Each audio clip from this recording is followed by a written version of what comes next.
We could speak for hours about the Beatitudes. It's a rich and complex part of the Sermon on the Mount. I'm going to spend just a couple of minutes talking about some of the highlights of the Beatitudes.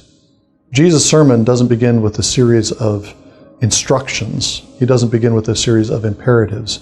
Jesus' sermon begins with a series of blessings, and he gives blessings to his people who follow him and conform to his character. The Beatitudes, I think it's one of the keys to the Beatitudes is to understand the last of the Beatitudes. The Beatitudes are set up as a series of 8 blessings, and then the last of those blessings is expanded. And there are some interesting literary features to the 8 blessings. A number of them begin with the letter P in Greek, so there's this alliteration going through. The first 4 Beatitudes, if you total up all the words in the Greek text, there are 36 words in the Greek text in the first 4 Beatitudes. In the second 4 Beatitudes, there are again 36 words. So there's a 6 times 6, a 12 times 3, and the total is 12 times 6. These are blessings for Israel, but also blessings for the 70 nations of the earth, because the number of words in the 8 Beatitudes represents the 70 nations of the earth. So Jesus is giving blessings to all his people. But sometimes we think of the Beatitudes as spiritual blessings. We spiritualize what Jesus is saying. But Jesus is using blessing in the way that it's been used from the beginning of the Bible, Genesis 1. When God blesses the creatures of the earth, he blesses them with power to flourish and power to be fulfilled as the creatures that they are. And that's what Jesus is doing. Jesus is blessing his people, pronouncing new creation blessings, promising them abundant life.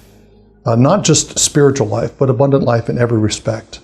And he's promising not just to change their attitude or to change their hearts in the midst of difficult circumstances. He's promising to change their conditions. And that's where the last coda to the Beatitudes, what we could see as the 9th blessing, is so crucial. Because that's a blessing pronounced on those who are persecuted. Jesus says, "Blessed are the persecuted, for they shall inherit the kingdom. They shall inherit the kingdom of heaven." And then he goes on and says, again, "Blessed are the persecuted." That's the setting for all the Beatitudes.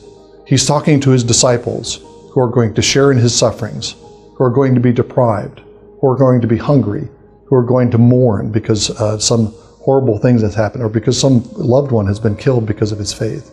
He's talking to persecuted believers, and he's promising them that as they're faithful, as they exhibit his character and his virtues in the midst of all this suffering, he will bless them in the midst of that suffering, and he will reverse those circumstances.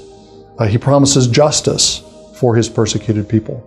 Like the rest of the Sermon on the Mount, the Beatitudes are about the justice of God, who promises to vindicate his persecuted people, to avenge their blood, and to give them new circumstances as they cling to him with their whole heart.